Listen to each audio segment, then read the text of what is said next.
La semaine dernière, dans Info Politique, nous avons abordé la difficulté des artisans et des chefs d'entreprise des TPE d'avoir l'attestation de vigilance. Giraud Payette n'est pas d'accord sur l'attitude du CSAPR, le collectif des syndicats et associations professionnelles de la Réunion. C'est dans les plus de l'économie.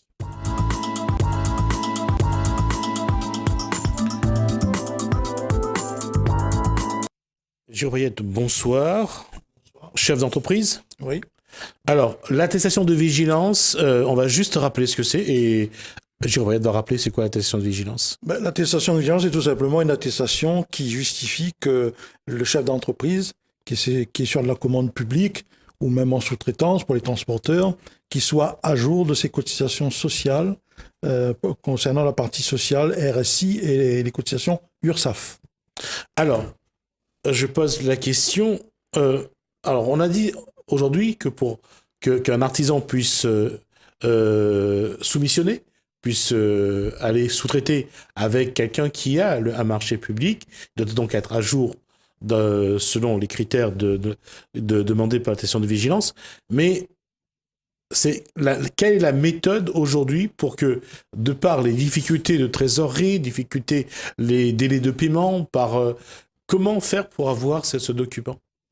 Alors, avant d'aborder le sujet précis, comme l'occasion m'est donnée ce soir, j'aimerais quand même faire un historique sur la situation principalement du régime social des indépendants. Faire un petit historique. Le RSI a été créé en 2006. Et à l'époque, déjà, on avait souhaité garder un régime des travailleurs indépendants géré par des indépendants. Mais on a vu au fil des années que déjà à l'époque, on voulait l'intégrer au régime général. Donc les artisans, les commerçants, travailleurs indépendants se sont battus pour garder leur caisse en l'état. Eh bien, en 2012, il y a eu un rapport de la Cour des comptes qui a mis en avant les dysfonctionnements du RSI. Et en 2016, lors des élections présidentielles, on a pris ce sujet comme un sujet politique.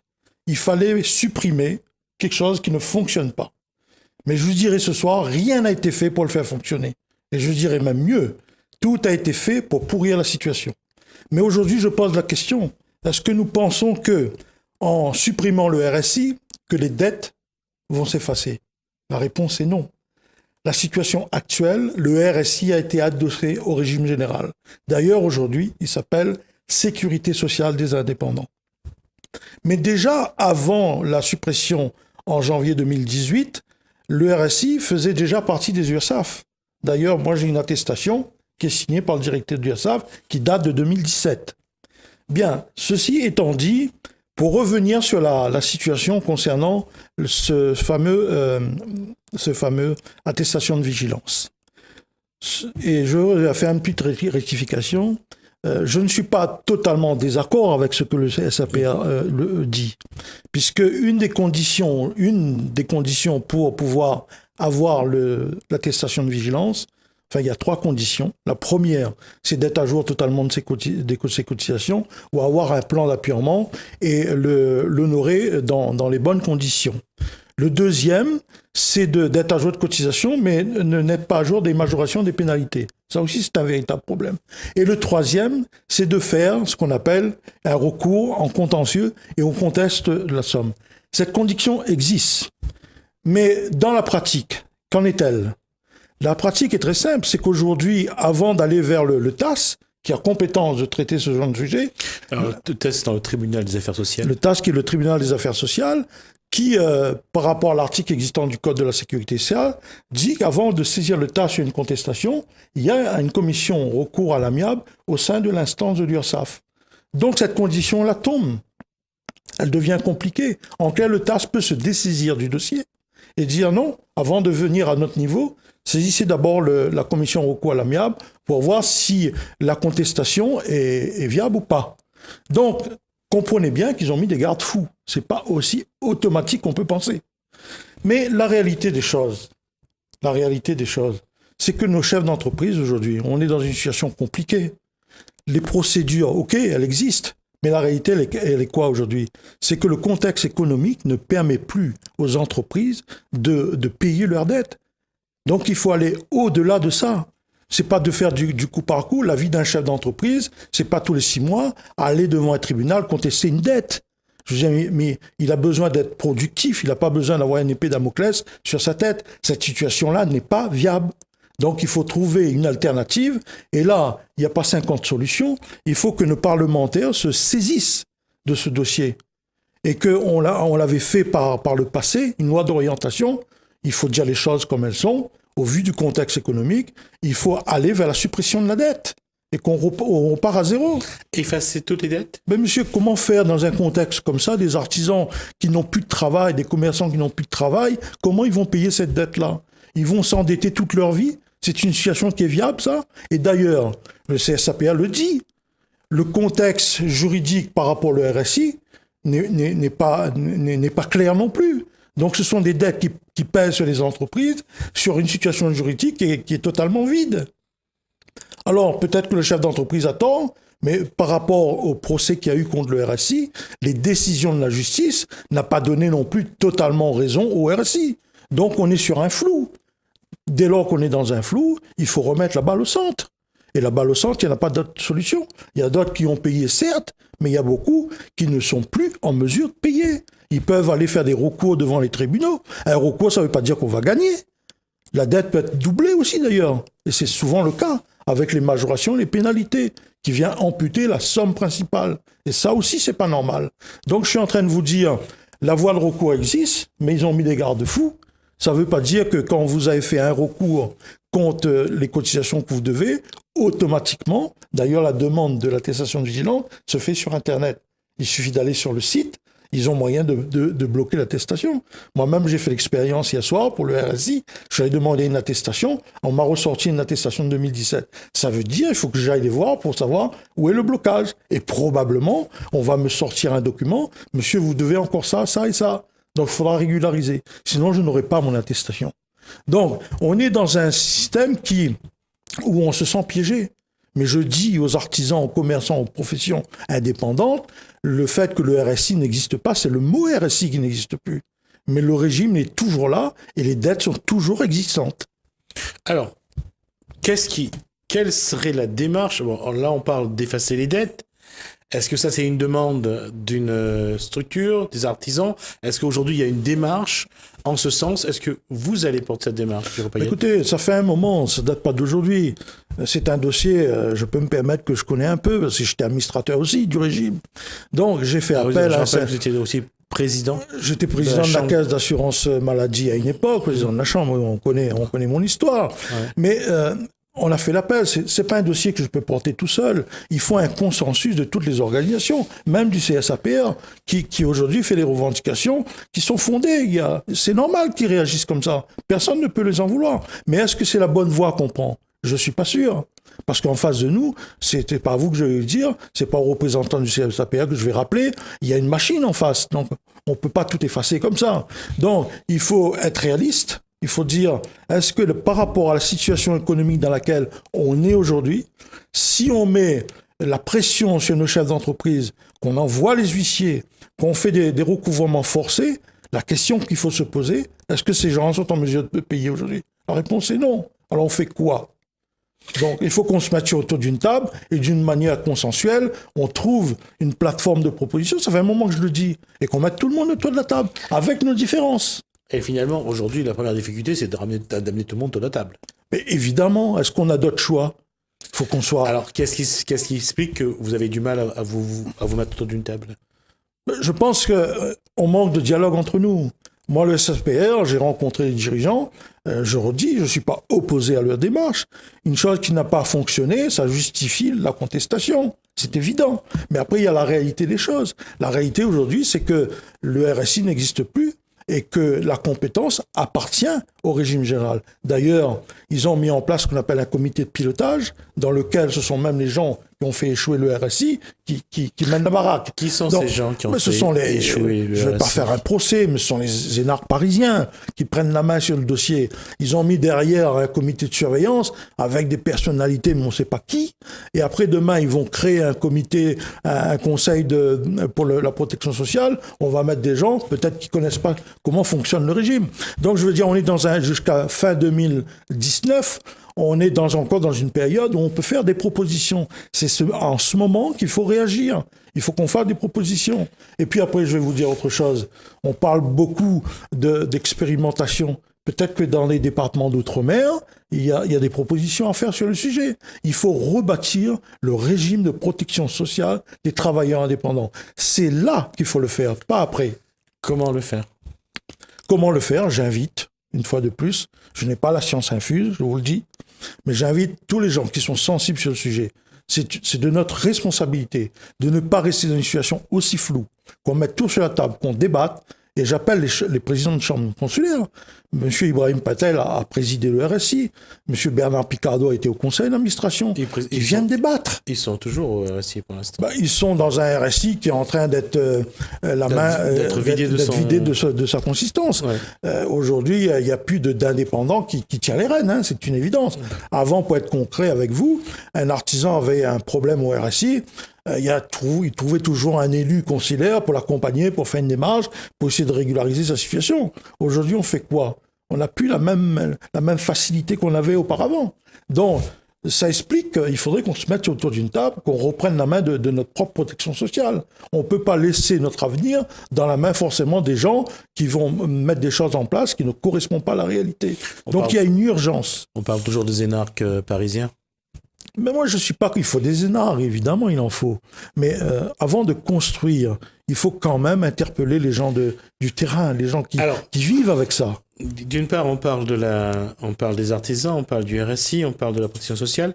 Est-ce qu'aujourd'hui, par rapport à ce que dit le CSAPR, est-ce qu'il n'est peut-être pas le moment de remettre en cause tout le système de protection sociale, de revoir, est-ce qu'il faut appliquer cette norme, cette loi européenne comme quoi il faut ouvrir la protection sociale à la concurrence? Est-ce que ça, c'est une solution ou est-ce qu'il y a d'autres solutions? Moi, je n'ai pas de réponse prête à ça. Je vois le contexte. Vous savez, en France, on est membre de l'Union européenne, on applique les directives qui nous arrangent. Et quand on ne veut pas les appliquer, on paye les amendes qui vont avec. Et sur le sujet de la protection sociale, sujet très sensible, la France ne veut pas qu'on bouge les lignes. Aujourd'hui, vous me dites oui, il faut être autour de la table pour faire bouger l'avenir de la protection sociale. Là-dessus, je vous réponds oui. Il faut, et comme j'ai dit tout à l'heure, il faut qu'on échange sur le sujet et qu'on mette en place la situation la plus adaptée pour nos artisans, nos commerçants et tous les professions indépendantes. Il s'agit d'agir là maintenant. C'est-à-dire en 2020, la page sera tournée. C'est pas nous qui allons décider, c'est pas nous qui allons faire les propositions. Donc oui, il faut mettre tous les sujets sur la table. Mais après, c'est pas nous qui allons décider.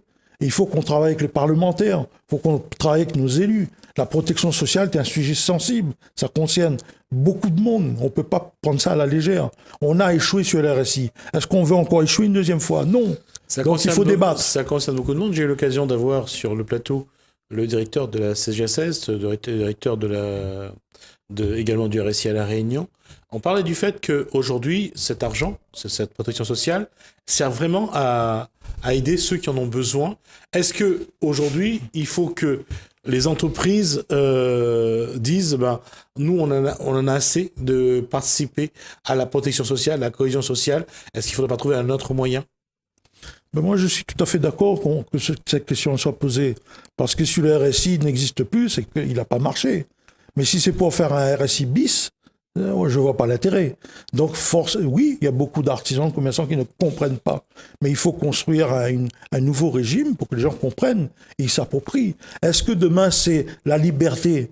S'il faut aller vers là, et c'est ça que les artisans, les indépendants attendent, pourquoi pas? Moi, je ne suis pas fermé sur quoi que ce soit.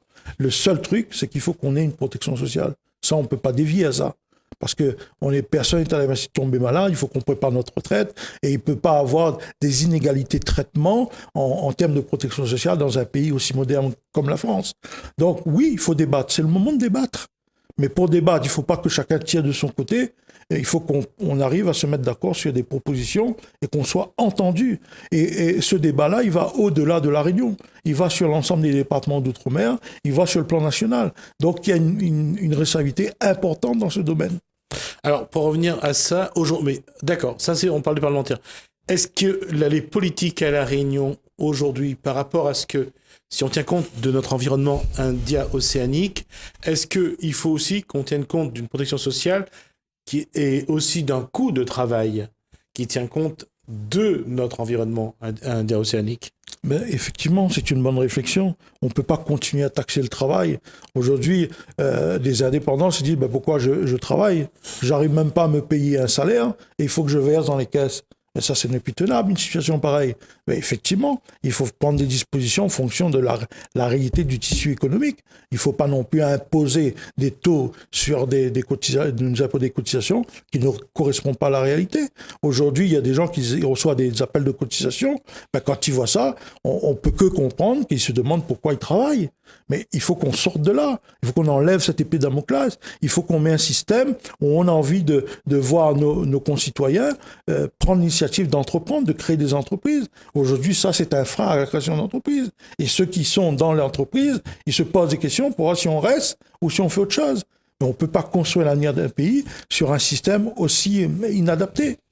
Alors, comment aujourd'hui trouver un statut, par exemple, pour les artisans, lors de son élection, pendant la campagne électorale de la présidentielle, Emmanuel Macron avait dit qu'il fallait donner un statut aux artisans, aux chefs d'entreprise, au moins qu'ils aient la CEDIC après si jamais demain ça ne marche pas. Finalement, même ça, il n'a pas été au bout de ce projet-là.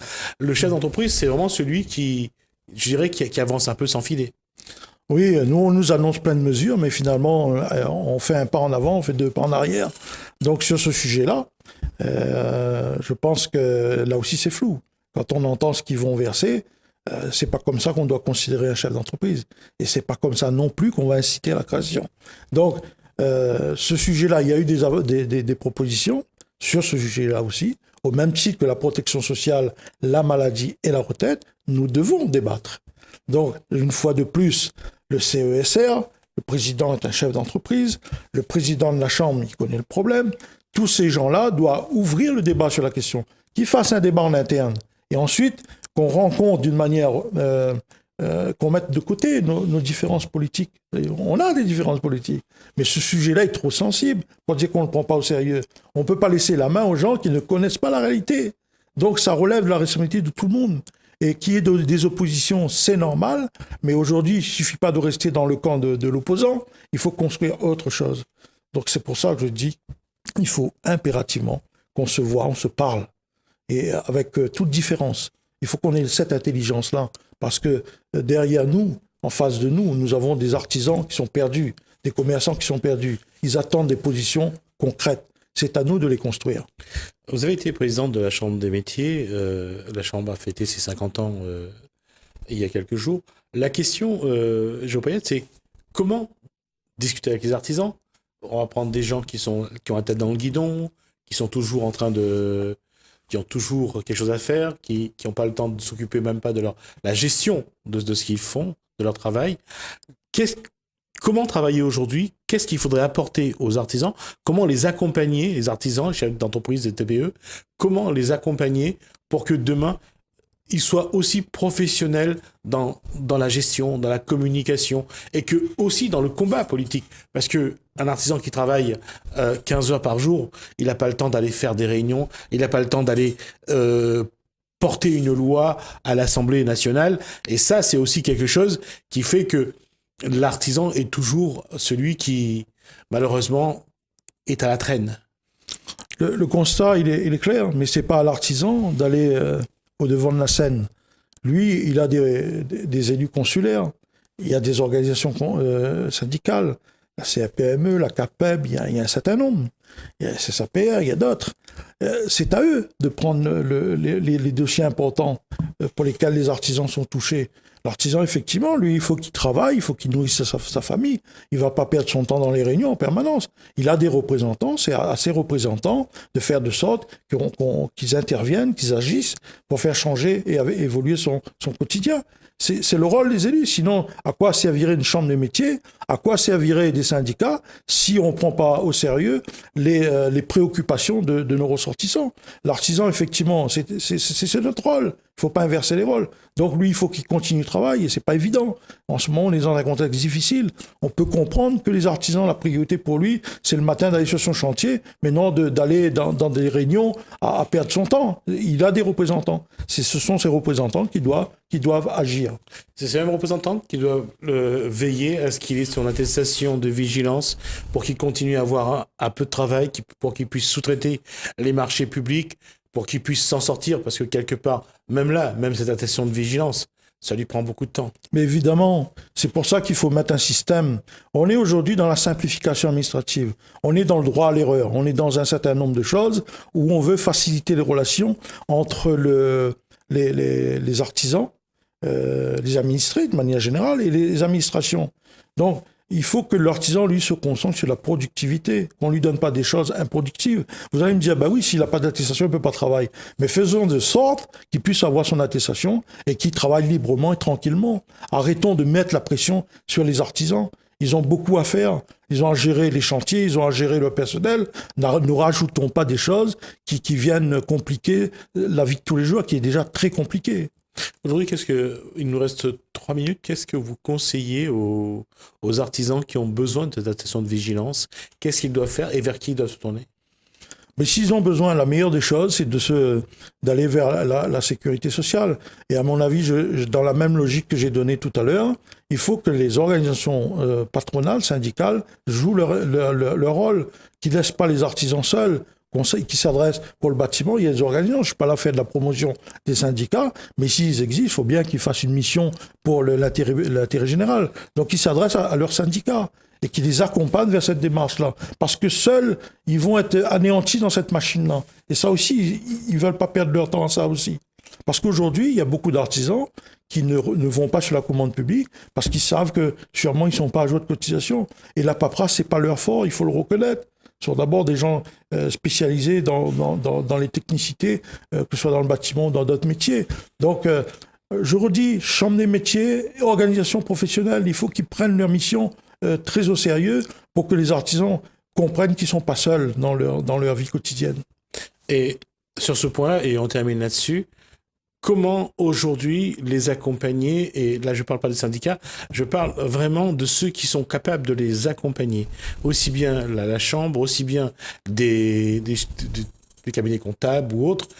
La question est toujours la même, c'est est-ce qu'ils peuvent avoir confiance? Parce qu'à un moment donné, je crois que leur problème c'est avoir confiance. Et puis ce qu'eux n'ont pas, par rapport aux grosses entreprises, les moyens de payer justement des gens qui les accompagnent.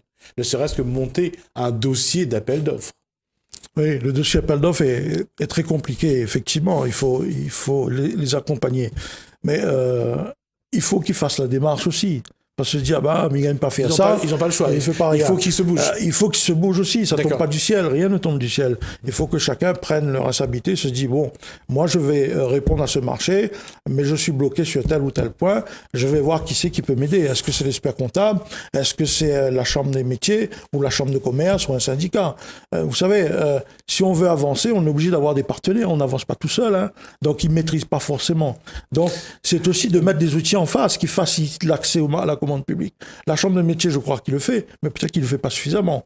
Donc, je pense qu'aujourd'hui, il faut véritablement mettre en place ces outils d'accompagnement qui permettent au développement économique. Vous savez, on le dit, on le redit, il y a eu les 50 ans de la chambre des métiers, tout le monde le dit. L'artisanat apporte beaucoup de services à nos concitoyens, fait partie de la vie des Réunionnais. C'est une réalité. Mais pour que ces gens s'épanouissent, il faut qu'ils se sentent aussi soutenus. Et aujourd'hui, pour plusieurs d'entre nous, on est un peu seuls dans nos démarches et ça, c'est pas normal. Tout à fait. On aura l'occasion de revenir là-dessus. On fera un point d'étape, Giraud Payette, concernant l'attestation de vigilance, parce que je pense qu'il y aura en tout cas tout ce qui est marché public au niveau du conseil départemental devrait normalement commencer à se libérer un petit peu. Donc je pense qu'il y aura quelques marchés auxquels pourront soumissionner les artisans et les chefs d'entreprise de TPE. On verra un petit peu ce que ça donne. En tout cas, merci d'avoir répondu à nos questions. Je rappelle donc que vous êtes chef d'entreprise et que vous êtes aussi sur cette démarche de voir un petit peu comment accompagner les artisans et les chefs d'entreprise de TPE vers cette attestation de vigilance qui permet donc de prétendre au marché public. Merci, Jérôme Payette. Nous, on arrive à la fin de notre émission. Merci à vous de nous avoir suivis. Merci à la régie. Merci à Alain et à François, malgré leur fatigue. En tout cas, c'est toujours agréable de travailler avec eux. Moi, je vous dis, portez-vous bien. Je vous dis à demain.